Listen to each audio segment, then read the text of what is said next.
What's up, everybody? Thralls Metal here once again. I'm Necrotic. I'm Jammin. And we have yet another album review for you, and one that we have both been excited about because our history with this band goes, pretty far back. And when this band's on it, they're on it. So we're going to go over the latest offering from The Haunted, Songs of Last Resort. This also comes out on the 30th of May on Century Media Records. This band formed in 1996 in Gothenburg, Sweden. Pretty much from the ashes of At the Gates, though At the Gates rose from the ashes, and we'll get to that at some point. Yep. This is their 10th album overall. It has been 8 years since their last album, Strength in Numbers, which was an absolute banger. And this band has kind of like an interesting history, mostly revolving around bouncing back and forth between two particular singers, Marco Aro and Peter Dolving. Peter kicked it off, then left. Marco came in, threw out two absolutely vicious albums with Made Me Do It and One Kill Wonder.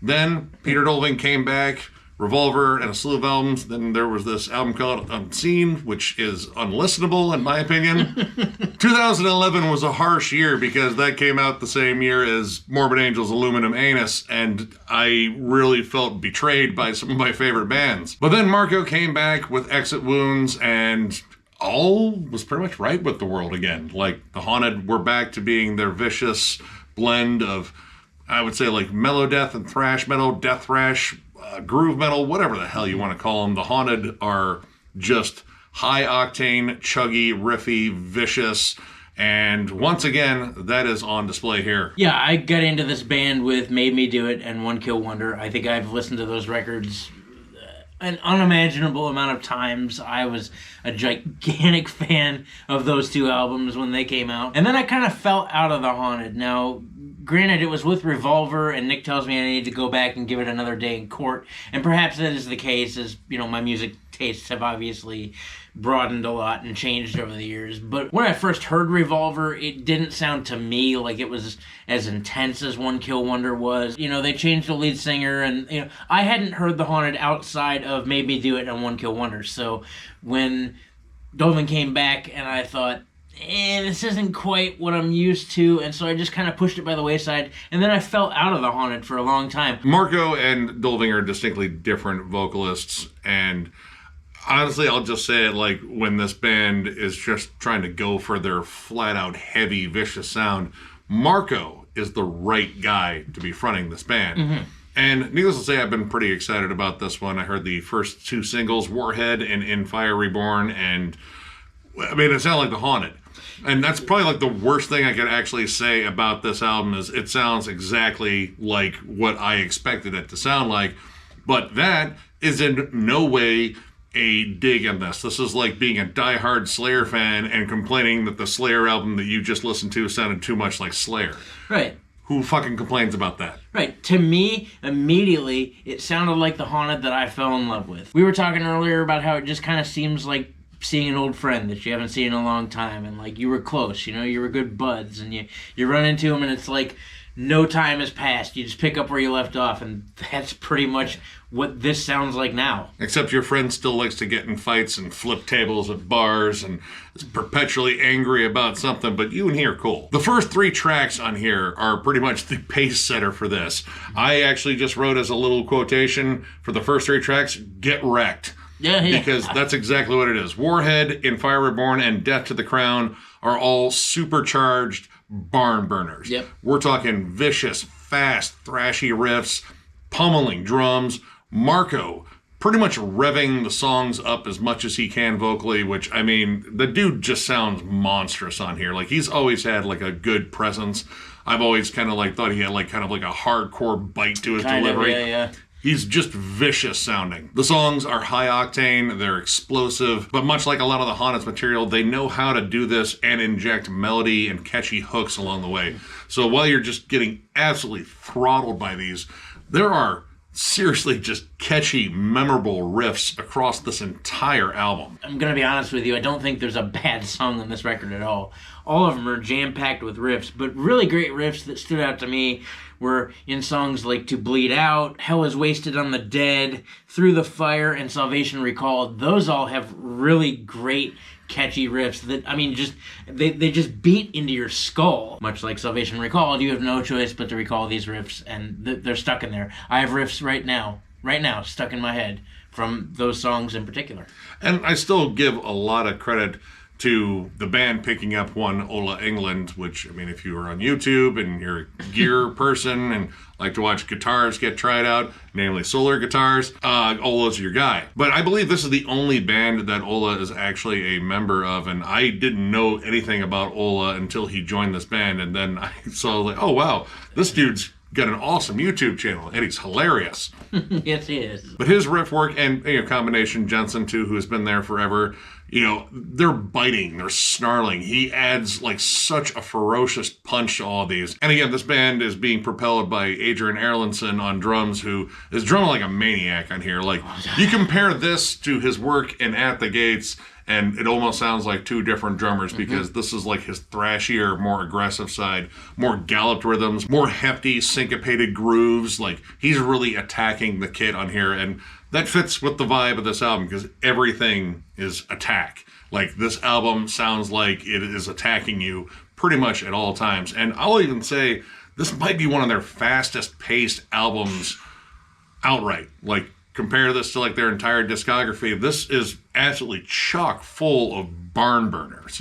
Half the album is essentially barn burners, and even in their more groovy, songs, the songs that kind of slow it down a little bit to like a mid-tempo sort of vibe, guess what? There's a good chance a faster part might pop up in there too. Like, To Bleed Out, while it is more of a kind of a heavy metal gallop with really cool harmonies and, again, solid, just catchy melodies on it, there are sections on there where there's this really cool transition into like faster moments, but fast is kind of the vibe on here. And I really dig that, because this just has like a sense of urgency to it. Like Songs of Last Resort, it's almost implied in the title. Like, if this is the last gasp right here, which I really hope it isn't, Haunted, please stay with us, then this sounds urgent, explosive. Like, this sounds like pretty much all the rage leaving this band's collective bodies in a series of songs. And even within like the faster songs, they don't all sound the same. I really like the fact that they kind of break it up a little bit. Like Hell is Wasting the Dead,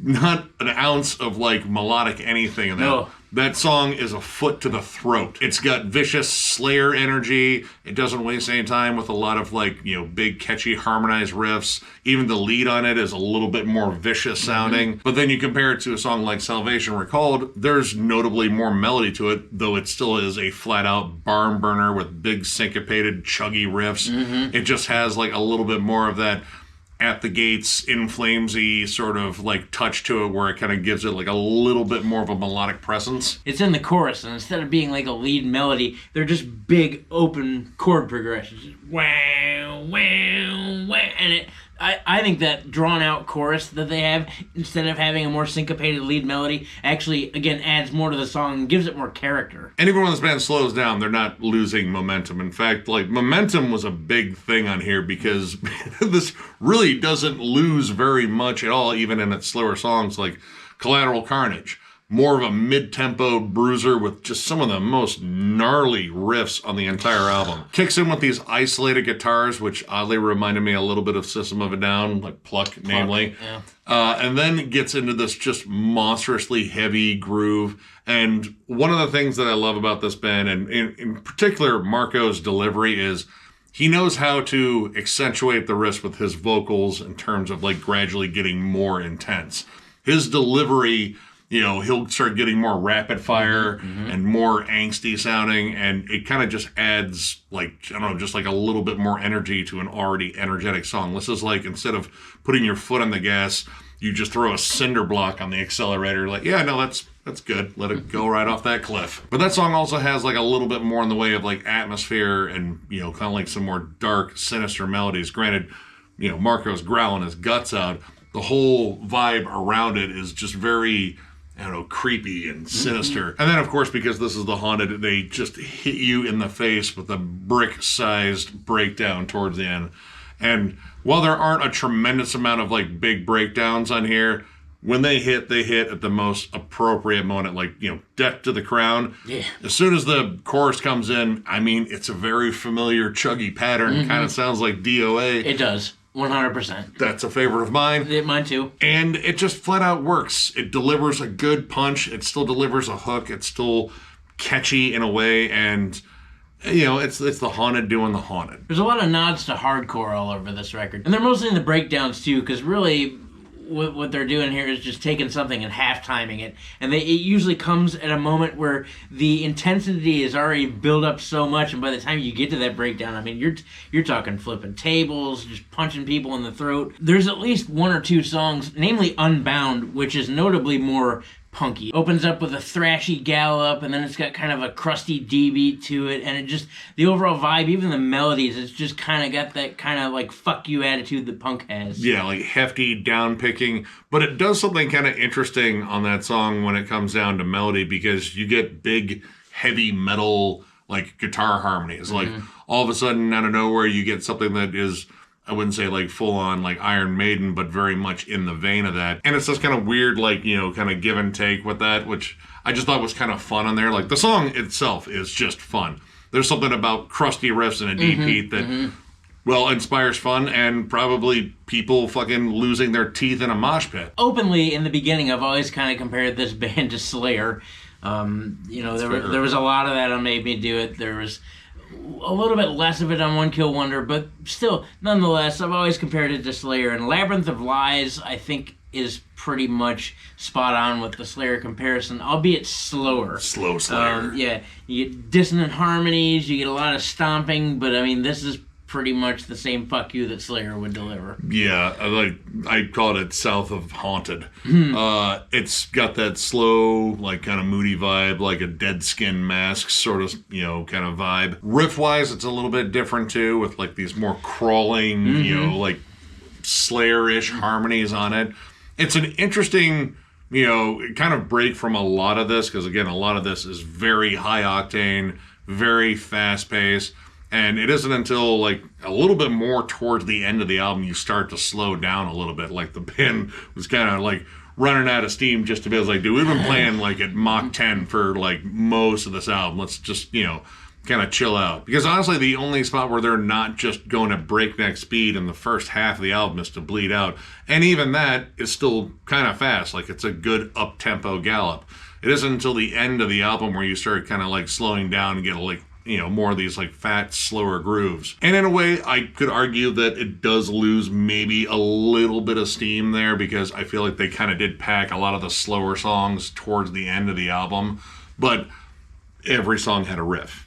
And even when I was like, man, I really wish they would pick this up, I was like, man, that riff's pretty fucking good. And, props to the lead work, too. Once again, another cool thing that Ola really adds here, which, honestly, Anders didn't do a tremendous amount of, like, flat-out, like, ripping solos and such. Like, a lot of his stuff was, like, lead melodies and such, which, I mean, he was known for and at the gates as well. Ola likes to shred. And he likes to throw in like clever melodies. A lot of the leads in here are very short, very tasteful, but occasionally you have some like longer ones where he really gets a chance to just kind of just go all over the fucking fretboard and fucking shred your face off. In terms of any other negatives on here, and they're very slight. The last track, which I guess by default is the title track, Letters of Last Resort. It's, again, chock full of chuggy, nasty riffs, kind of a darker, more twisted atmosphere with a lot of like spoken word and like radio static in it. My issue is the song is just kind of constructed oddly. Like initially I thought I was listening to an instrumental,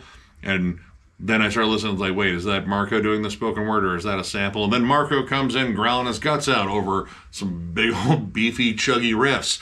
And then it kind of just does this like kind of like dip out, and it'll do this like muffled transition, which it does a lot, where they'll kind of like muffle everything, like the drums and guitars, and then boom, right back out in your face.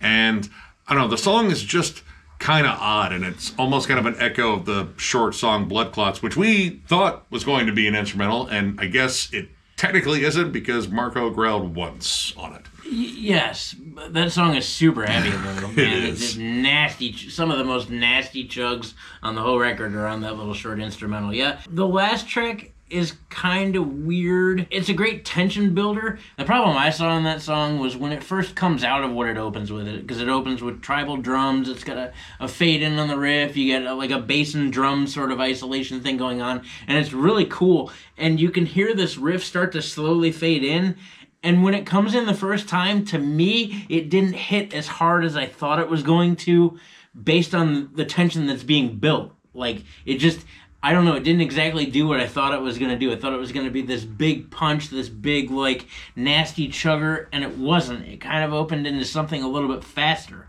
And I thought that kind of build, to me, didn't dictate going fast at first. Like, I thought it would have gone a little bit slower, and then the second time they did it, it would have punched harder. But it didn't. It actually did them in reverse order. Yeah. So, I don't know. It was just kind of weird. It's not necessarily a gripe because it still has great riffs in it. It was just constructed really bizarrely. There's a lot of things that I feel like, are very comparable to One Kill Wonder on here. This is almost like One Kill Wonder Part 2 now with more murder.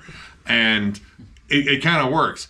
But the thing that I think it's missing is, whereas, One Kill Wonder opens with, all right, after you get past the intro track, which is pretty cool, when you get down to God Puppet, comes in, just beats the shit out of you, much like Warhead does. Yeah. That vibe is bookended by the title track on One Kill Wonder, which is one of my favorite tracks on the album. And I was kind of hoping they would just kind of cap this off with an absolute fucking rager. And while I like this last track, it doesn't quite embody that. But outside of that, this does pretty much everything I wanted an album from The Haunted to do. This is straight ahead, vicious, it's catchy. It's just The Haunted doing The Haunted at, once again, an accelerated level, and I fucking loved it. This was such a fun listen. And, it might just be because I'm a huge fanboy of this band. I come back to them frequently, but, this was an absolute joy to listen to, and to hear these guys just absolutely firing on every possible cylinder here, and violently, with urgency. This is just a flat-out fun album, and I'm going to go ahead and give it 4 stars, bordering on 4.5. I was close to it, but, I think 4 is pretty fair with this. This is just a vicious banger of an album. If you're a longtime Haunted fan, you're going to love it. There's a damn good chance you're just going to be like, yeah, no, this absolutely fucking bangs. The riff work is vicious. It's on point. The production here, we didn't even get into that. It's a Jens Bogren production. It sounds great. The guitar tone is so fucking good. And yeah, everyone is just kicking ass on here. And I love the fact that this has such a high energy pace to it. Like, when it does eventually kind of slow down towards the end, there's still so much like leftover energy. Like, dude, the first 3 songs, you almost need to catch your breath after they fuck you up. If you're a big fan of I would say like Vader is still kind of comparable, though not as blasty. Hate Sphere, because they sound so goddamn similar.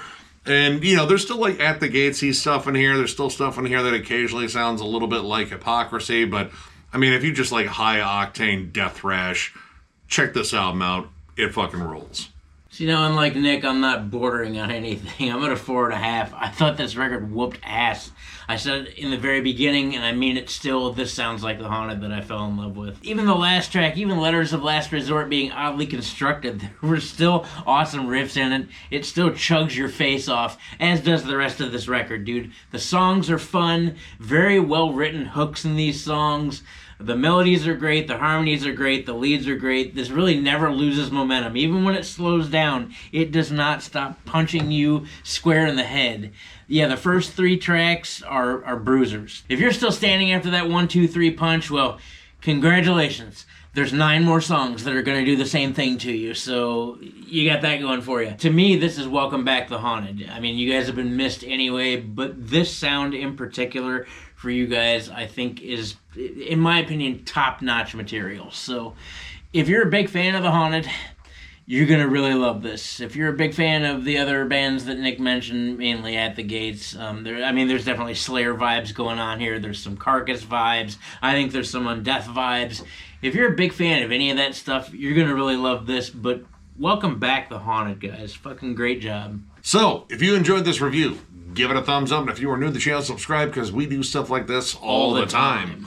We also have memberships. They were only 99 cents, and our lone perk is doing a members-only live stream, which we will eventually get back to because we have so many more stories to tell, and don't worry, they're probably all stupid. Either way, memberships are the main way to support the channel. We also still have our store, thrallsmetal.com, with our hats and shirts. That is linked down below, as well as a join button if you would like to join and fucking hang out with us and talk about how awesome the Haunted are. Yeah. Except for, that one album that really wasn't awesome. But yeah, you can do that by hitting the button. And even if you don't hit the button, that's totally cool, because we have non-members live streams, which are equally as stupid. Probably not as stupid as the members. If you guys really want to get stupid with us, I promise you it's in the members-only live streams. Regardless, nonetheless, tons of content coming your way, album reviews, discography rankings. We are actually ranking At the Gates next, which kind of makes sense since we're doing the Haunted. Not a big deal. But yeah, At the Gates is coming. We have a segment now that runs in tandem with that, the Thralls Greatest Hits. We're going to do Sepultura next, which I know we're all stoked about. Beyond that, we got Nick's Never-Ending Collection updates, States of Metal, Is It Not Metal, tons of content all the time. We do it for you guys because we appreciate you. Thank you for being here. Thank you for being a part of this channel. Thank you for commenting and interacting with us. It was killer to run into a ton of you at MDF. We're going to get into that more, but it was awesome. Thank you to everybody that came and said hello. We appreciated it, much like we appreciate you now. Thank you. Yeah, you guys absolutely rule. Tons of content coming your way. So one more big thank you, because you guys are awesome, and we will catch you later.